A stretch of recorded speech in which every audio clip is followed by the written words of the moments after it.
নমস্কার বন্ধুরা, আমি আরেকটি রেসিপি নিয়ে আপনাদের সামনে হাজির হয়ে গেলাম। আজকে আমার রেসিপি হবে লাউ চিংড়ি। এখানে দেখতে পাচ্ছেন সুন্দর একটি লাউ, আর এখানে আছে চিংড়ি মাছ, খুব সুন্দর দেখতে।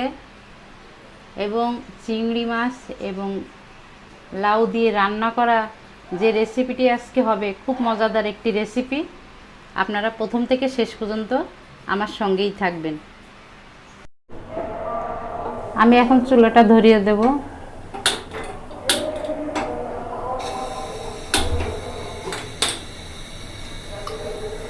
কড়াইটা বসিয়ে দেব।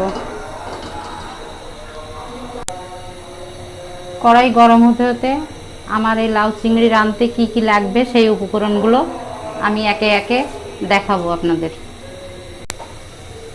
এখানে আছে চিংড়ি মাছ, এখানে আছে মশলা, এখানে মশলা আছে পেঁয়াজ বাটা, রসুন বাটা, জিরা বাটা, আদা বাটা এবং কয়েকটি মরিচ, আস্ত মরিচ।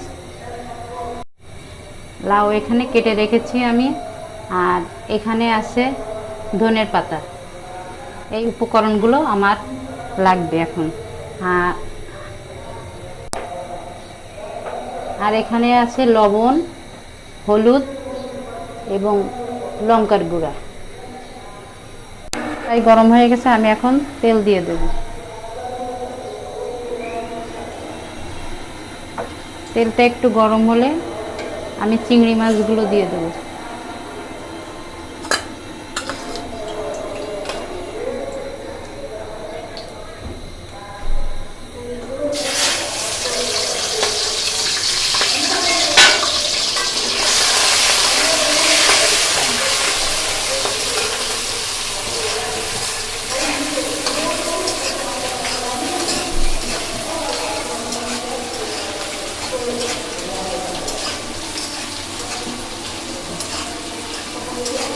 হালকা ভাজি হয়ে গেলে আমি এটাকে একটি পাত্রে উঠাই নেব।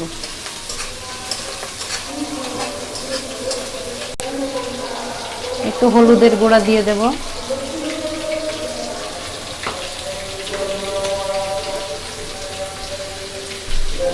একটু লবণ দিয়ে দেব।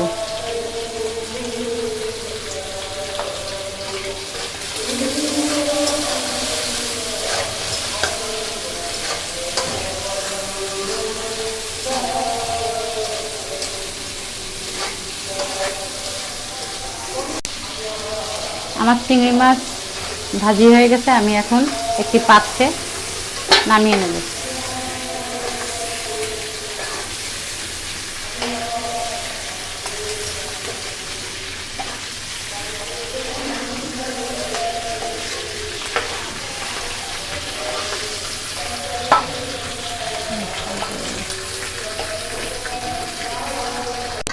আমি এখন একে একে মশলাগুলো দিয়ে দেব।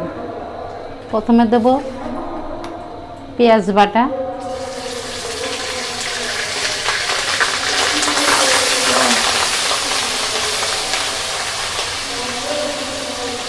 এখন দেব আদা বাটা,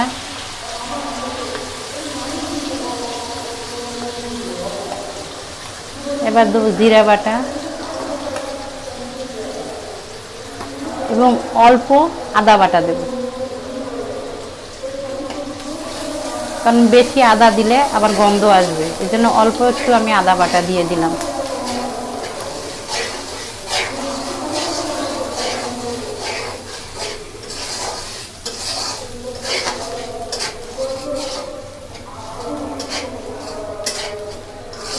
মশলাটা ভালোভাবে কষাবো।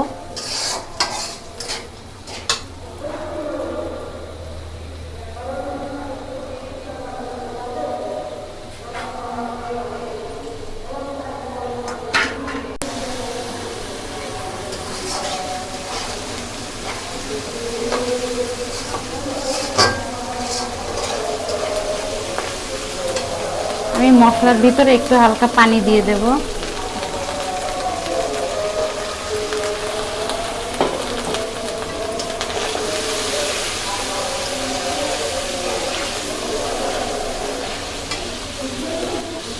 হলুদ গুঁড়া,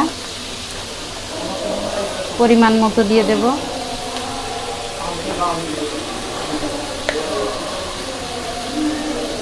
লবণ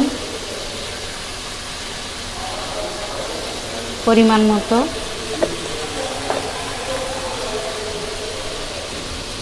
এবং মরিচের গুঁড়া। লাউয়ে আমি মরিচ দেব কম, কারণ লাউয়ে বেশি মরিচ হলে খেতে ভালো লাগে না। আপনারা যখন লাউ রান্না করবেন তখন মরিচ কম দেবেন।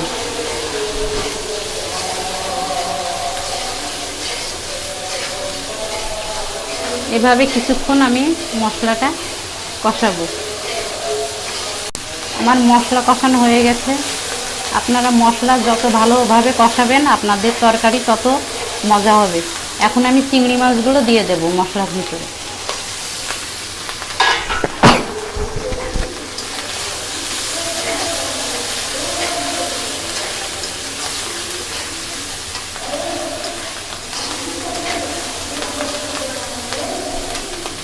হালকা একটু পানি দিয়ে দেব।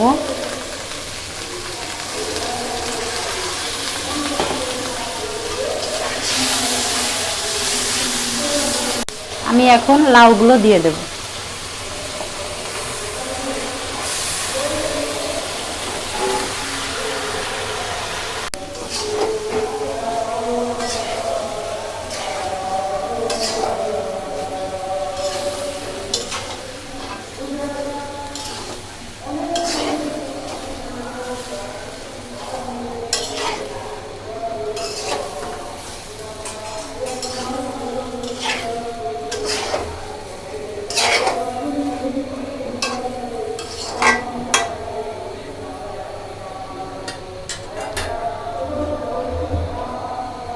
হালকা একটু পানি দিয়ে আমি ঢেকে দেব।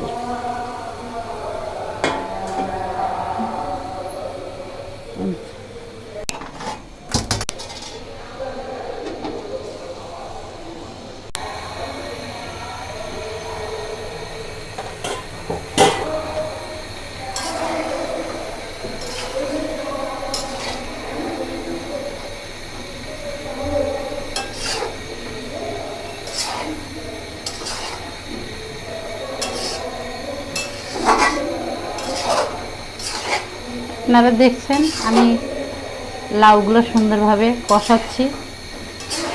একটু পরে পানি দিয়ে দেব, দিয়ে আবার ঢেকে দেব।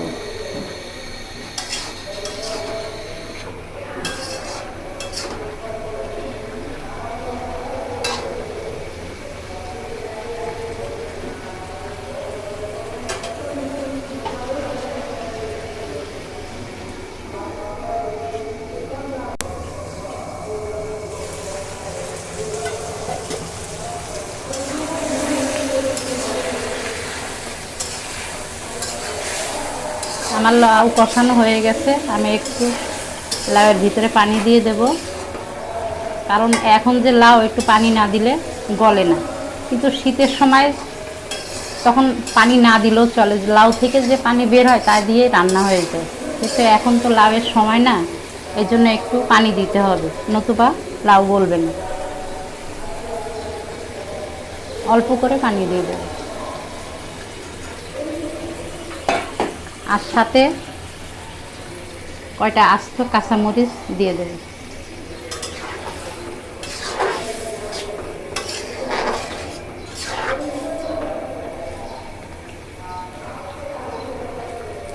এখন আমি ঢেকে দেব।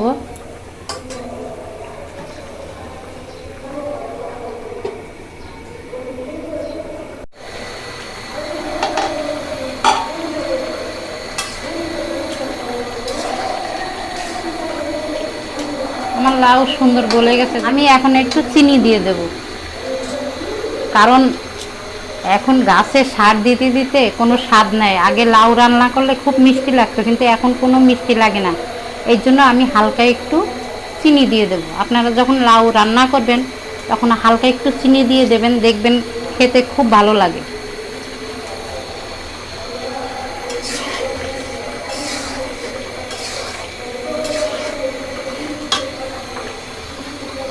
এবং ধনের পাতা দিয়ে দেবো আমি।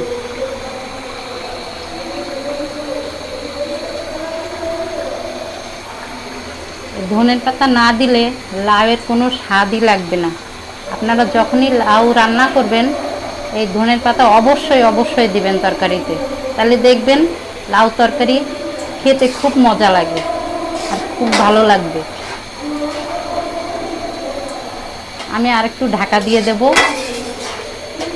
পরে নামিয়ে নেব তরকারি।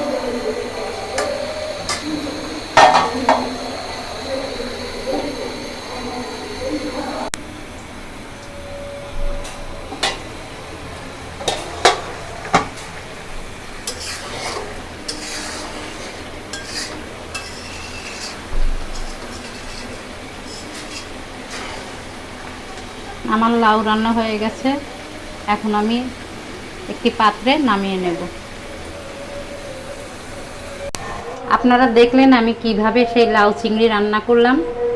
আপনাদের যদি রেসিপিটি ভালো লেগে থাকে তাহলে অবশ্যই অবশ্যই লাইক, শেয়ার, কমেন্ট করবেন এবং আমার চ্যানেলটিকে সাবস্ক্রাইব করবেন এবং আমার সাথে থাকবেন। দেখা হচ্ছে নতুন একটি রেসিপি নিয়ে।